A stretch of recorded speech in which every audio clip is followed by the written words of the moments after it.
La force de la prière et de la souffrance. Le 28 août 1943, Jésus dicte: « Il n'y a pas longtemps que je t'ai dit de m'aider à les sauver, ces coupables du péché ultime.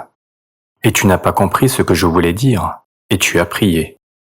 Mais cela me suffit parce que, en vérité, moi seul ai besoin de tout comprendre.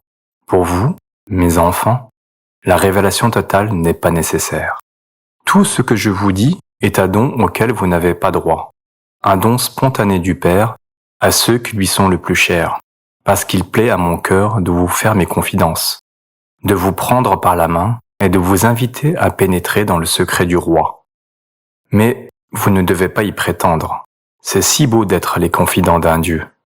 Mais c'est aussi si beau et si saint d'être ses enfants, aveuglément abandonnés au Père, qui agit de son propre chef, tandis que ses enfants se laissent conduire sans vouloir savoir où le Père les conduit. Soyez sûrs, ô mes fils, que je vous guide sur les chemins du bien. Votre Père ne veut que votre bien. Pour la joie de mon cœur, j'ai besoin aussi bien de confidents que d'âmes confiantes. Et la perfection suprême serait d'être des confidents confiants.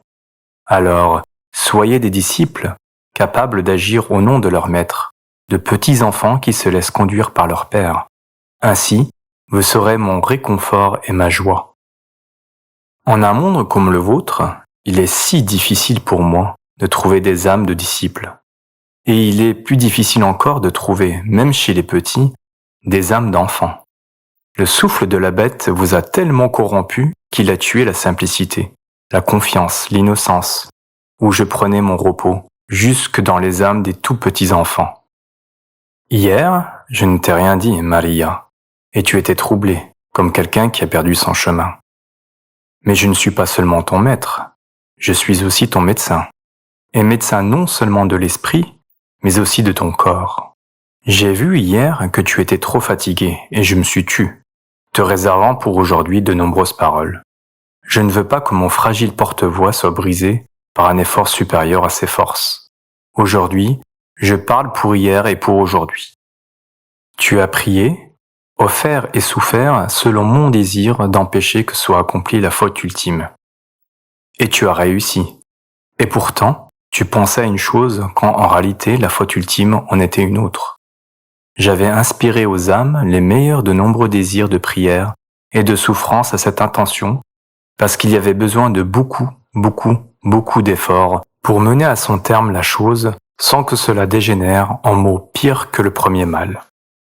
Hier, l'unique signe de ma présence auprès de toi, pour être ta lumière et ta voix, a été de te guider la main pour ouvrir le livre aux pages qui, à des siècles de distance, parlent de maintenant. Nous les lirons ensemble et je te les commenterai. Depuis hier, tu as compris qu'en ces pages, il y a l'aujourd'hui. Un grand mal a été empêché, Maria. Oui, un grand mal. J'ai eu pitié de vous, peuple qui avait la Rome chrétienne pour cœur. Mais maintenant plus que jamais, il est nécessaire de beaucoup prier et souffrir. Maria. Et aussi de faire accepter quand c'est possible, mais c'est plus difficile, parce que les héros de la souffrance sont bien peu nombreux.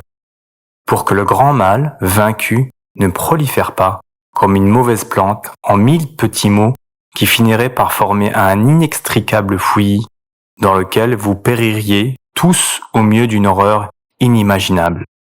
J'ai eu pitié de vous. Mais malheur à vous si, à cette monstruétude arrachée à la justice, par mes prières instantes, celle de ma mère ainsi que celle de vos protecteurs et celle des âmes victimes, vous, mon peuple, vous répondiez par des actions qui vous feraient perdre ma grâce. Malheur à vous si, à la grande et unique auto-idolâtrie, succédaient de nombreuses petites auto-idolâtries. Un seul être est Dieu, et c'est moi. Il n'y a pas d'autre Dieu que moi. Je le rappelle.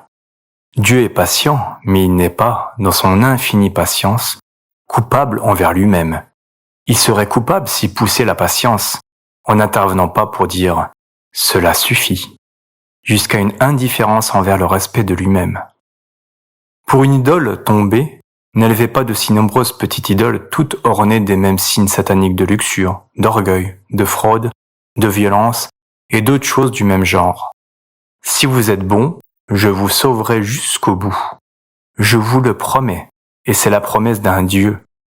Et dans mon intelligence, à laquelle rien n'est caché, même le crime le plus secret, même le plus insignifiant des gestes humains, je n'ai pas la prétention que tout un peuple soit parfait. Je sais que si je ne devais pas vous récompenser, que lorsque vous aurez tous atteint la bonté, je ne vous récompenserai jamais. Mais je veux dire que s'il est inévitable que certains pêchent, la masse doit être en mesure d'imposer à ses chefs une conduite digne de ma récompense, puisque, souvenez-vous-en toujours, les chefs commettent les péchés, mais c'est la masse qui, avec ces péchés de moindre gravité, porte les chefs au grand péché. Pour l'instant, cela suffit, chère âme. Plus tard, nous relirons ensemble Isaïe, et comme à la synagogue et au temple, je le commenterai.